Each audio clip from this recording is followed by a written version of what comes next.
தமிழக பாஜகவில் நிலவும் உட்கட்சி பூசல்களை தவிர்க்குமாறு மாநில மூத்த நிர்வாகிகளுக்கு மத்திய அமைச்சர் அமித்ஷா கண்டிப்புடன் தெரிவித்துள்ளார்.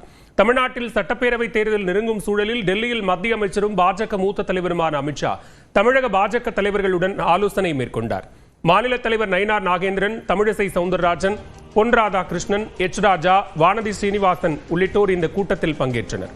அப்போது தமிழக பாஜகவில் கருத்து வேறுபாடுகளும் உட்கட்சி பூசல்களும் அதிகரித்து வருவது கட்சி வளர்ச்சிக்கு நல்லதல்ல என்றும், தேர்தல் நெருங்கி வருவதால் இதுபோன்ற விவகாரங்களை தவிர்ப்பது மிக மிக அவசியம் என்றும் அமித்ஷா அழுத்தம் திருத்தமாக தெரிவித்ததாக கூறப்படுகிறது. மேலும் தமிழ்நாட்டில் கூட்டணியை மேலும் வலுப்படுத்துவது, கூட்டணியில் கூடுதலாக கட்சிகளை இணைப்பது, தேர்தல் களப்பணிகள் உள்ளிட்டவை குறித்தும் அமித்ஷா ஆலோசனைகளை வழங்கியுள்ளார். இதனிடையே இந்த கூட்டத்தில் பாஜக மாநில முன்னாள் தலைவர் அண்ணாமலை பங்கேற்கவில்லை.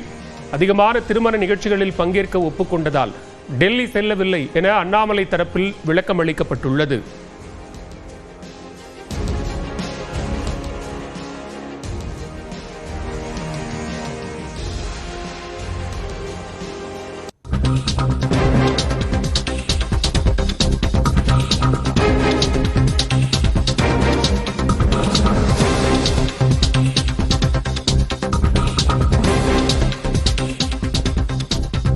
தற்போதைய அண்மை செய்தியை பார்த்துக் கொண்டிருக்கிறோம். மதுரை மாநகராட்சி வரி முறைகேடு வழக்கில் 3 பேருக்கு ஜாமீன் வழங்கி தற்போது உயர்நீதிமன்ற மதுரை கிளை உத்தரவு பிறப்பித்திருக்கிறது. இது தொடர்பான கூடுதல் விவரங்களோடு இணைகிறார் செய்தியாளர் கருணாகரன். விவரங்கள், யார் யாருக்கு ஜாமீன் வழங்கப்பட்டிருக்கு?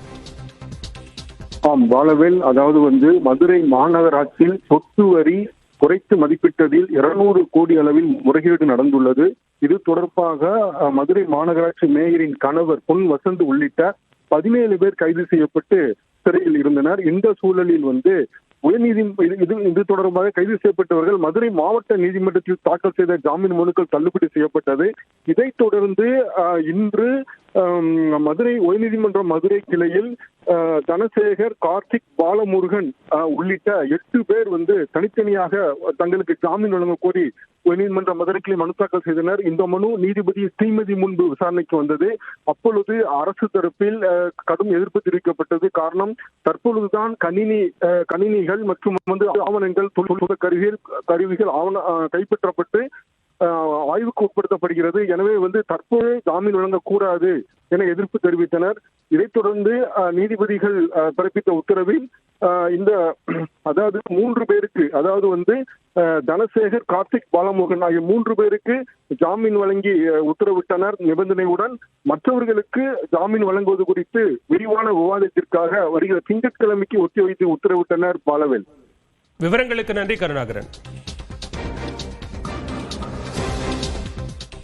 தமிழ்நாட்டில் 8 மாவட்டங்களில் இன்ஃபுளுயன்சா காய்ச்சல் பரவல் இருப்பதாகவும் அச்சமடையும் அளவுக்கு தாக்கம் இல்லை என்றும் பொது சுகாதாரத்துறை தரப்பில் தெரிவிக்கப்பட்டுள்ளது. தமிழ்நாட்டில் கடந்த 2 வார காலமாக காய்ச்சல் பரவி வருகிறது. இதனால் குழந்தைகள், முதியவர்கள் பெருமளவில் பாதிக்கப்பட்டுள்ளனர். சென்னை, திருவள்ளூர், காஞ்சிபுரம், கோவை, மதுரை, சிவகங்கை, தஞ்சாவூர், தேனி மாவட்டங்களில் காய்ச்சல் பாதிப்பு வெகுவாக அதிகரித்து வருகிறது. இது சாதாரண இன்ஃபுளுயன்சா காய்ச்சல் மட்டுமே என்றும் புதிய வகை வைரஸ் தொற்று அல்ல என்றும் பொது சுகாதாரத்துறை தெரிவித்துள்ளது. 50% நோயாளிகளுக்கு இன்ஃபுளுயன்சா ஏ தொற்று பாதிப்பு கண்டறியப்பட்டுள்ளதாகவும், காய்ச்சல் ஏற்பட்டால் தாமதமின்றி இரத்த பரிசோதனை மேற்கொள்ளவும் அறிவுறுத்தப்பட்டுள்ளது. இந்நிலையில் காய்ச்சல் பரவலை கட்டுப்படுத்துவதற்கான நடவடிக்கைகள் தொடர்பாக துறை அதிகாரிகள், மாநகராட்சி அதிகாரிகளுடன் பொது சுகாதாரத்துறை இயக்குநர் ஆலோசனை நடத்தினார். காய்ச்சல் பரவும் இடங்களை கண்டறிந்து அந்த பகுதியில் கூடுதல் கவனம் செலுத்த அதிகாரிகளுக்கு அறிவுறுத்தப்பட்டது. மேலும் அனைத்து ஆரம்ப சுகாதார நிலையங்களிலும் போதுமான அளவு மருந்துகள் கையிருப்பில் வைக்கப்பட்டுள்ளதை உறுதி செய்யவும் உத்தரவிடப்பட்டுள்ளது.